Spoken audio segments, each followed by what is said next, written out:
नमस्ते, माधवी न्यूज़ रे में आप सबका स्वागत है। अभी हम model activity task geography class 9 उत्तर सहित देखेंगे।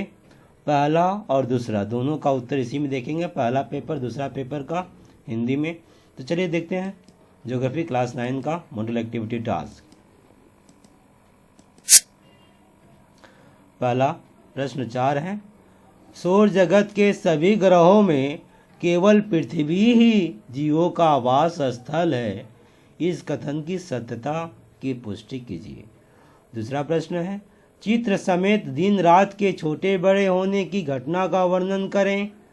तीसरा, प्रचलित और अप्रचलित शक्ति के बीच अंतर बताएं। और चौथा है, साधन संरक्षण के संभव उपाय लिखें।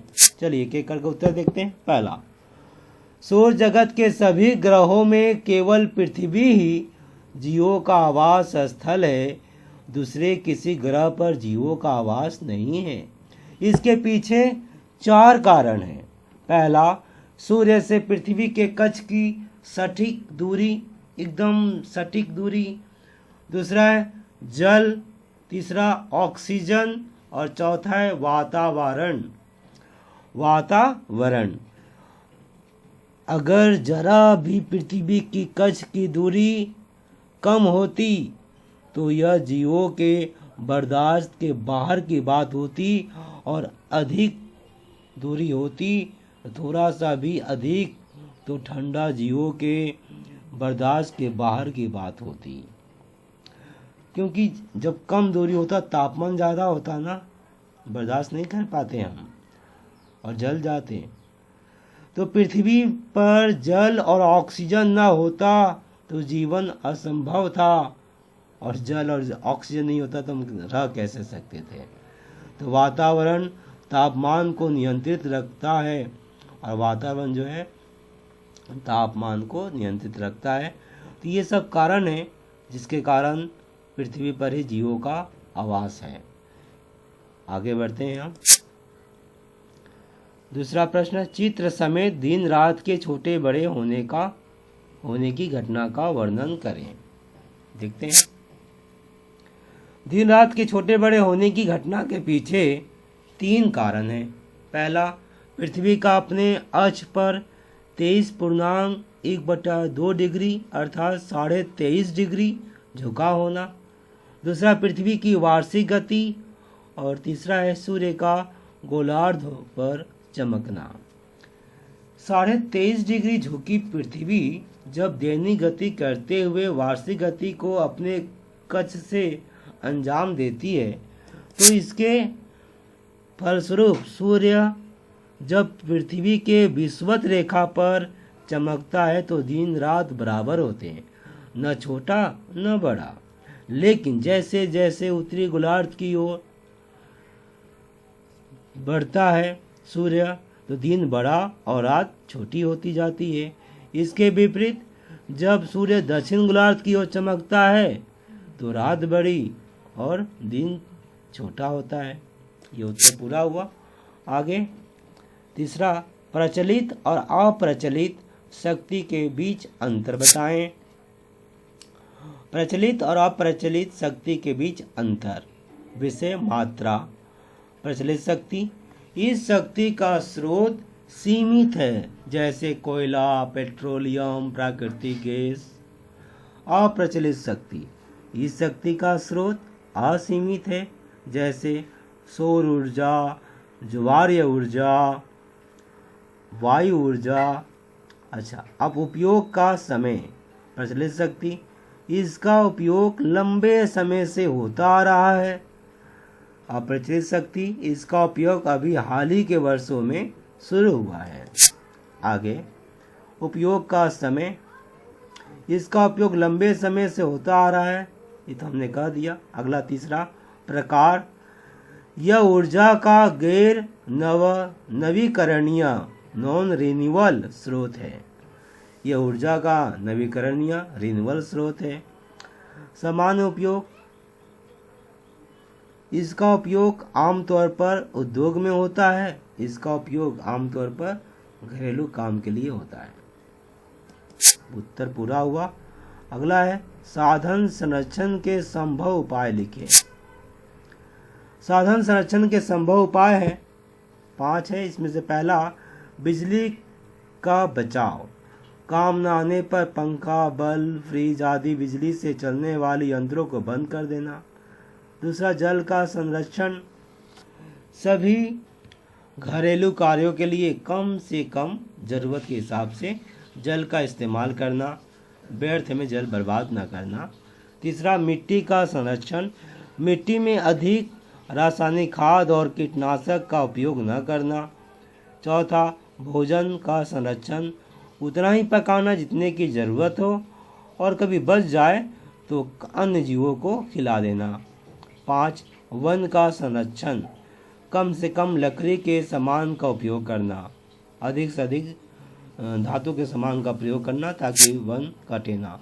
उत्तर पूरा हुआ और हम दूसरे पेपर की तरफ आ रहे हैं। पहला पेपर मित्रों पूरा हो गया। दूसरा पेपर में भी 4 प्रश्न हैं।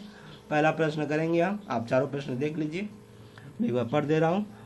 कोरियोलिस बल के प्रभाव से किस प्रकार वायु प्रवाह तथा समुद्री धाराएं प्रभावित होती हैं, उल्लेख कीजिए।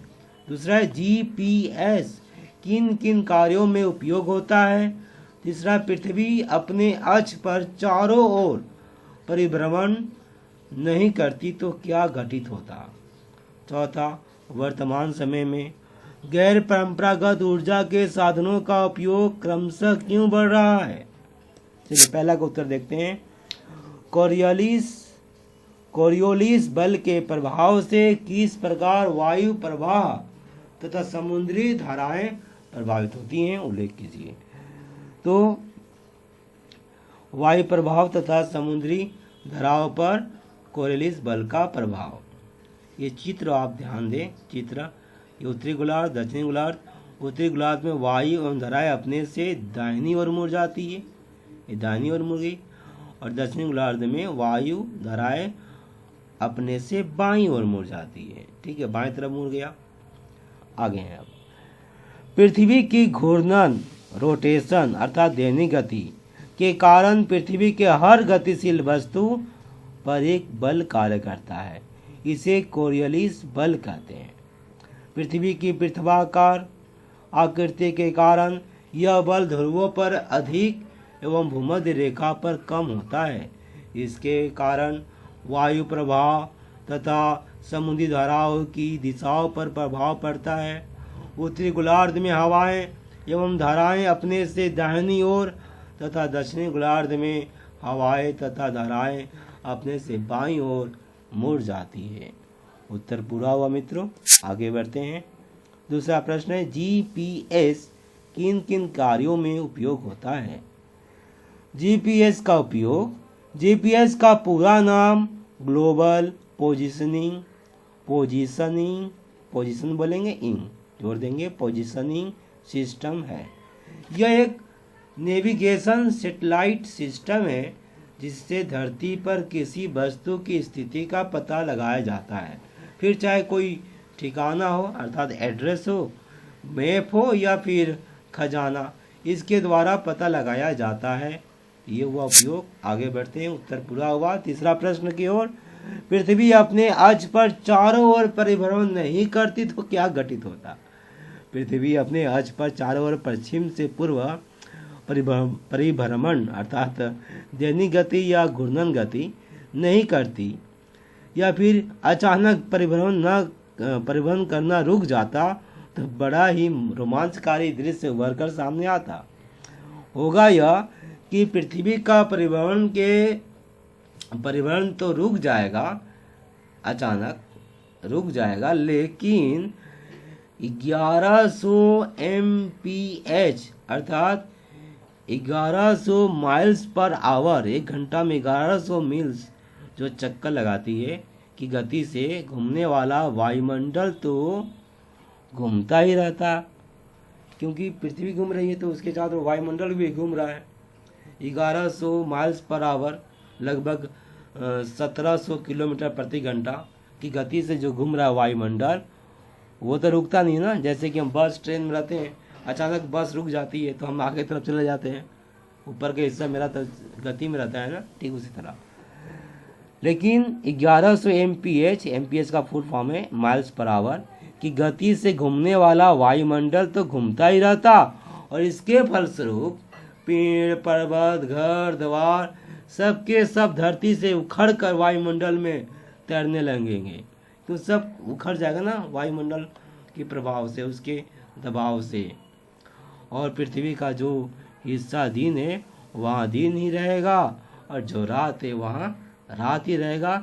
जिस समय रुकेगी धरती उसी समय के हिसाब से जहाँ रात रहे वहाँ रात ही रहेगा, जहाँ दिन है वहाँ दिन रहेगा, ऊपर से पहाड़ पर्वत सब उखड़ कर उठ जाएगा। तो ये रहा प्रश्न का उत्तर। आगे बढ़ते हैं। वर्तमान समय में गैर परंपरागत ऊर्जा के साधनों का उपयोग के बारे में है, तो क्रम से बढ़ रहा है। इसके निम्नलिखित कारण है। प्रश्न को मैं एक बार फिर से दिखा दूं आपको। ये चौथा प्रश्न है, वर्तमान समय में गैर परंपरागत ऊर्जा के साधनों का उपयोग क्रम से क्यों बढ़ रहा है? इसका जवाब देखिए। यह आखिरी प्रश्न है। परंपरागत ऊर्जा की कमी। परंपरागत ऊर्जा का वर्तमान समय में अधिकाधिक खपत के कारण इसकी सप्लाई में कमी आ गई है। इसके कारण कीमत में उछाल आया है, जबकि गैर परंपरागत ऊर्जा काफ़ी किफ़ायती है। इसलिए गैर परंपरागत ऊर्जा के साधनों का निर्माण व उपयोग क्रम से बढ़ रहा है। दूसरा है, गैर परंपरागत ऊर्जा नवीकरणीय और इको फ्रेंडली होता है। इसके प्रति आम लोगों में सरकार सहित जागरूकता बढ़ रही है, इसीलिए इसका उपयोग क्रम से बढ़ रहा है। ये रहा उत्तर। उम्मीद है आपको अच्छा लगा होगा। उत्तर पूरा हुआ और आप इसे बना लें। घर पर रहे, सुरक्षित रहे। बहुत बहुत धन्यवाद।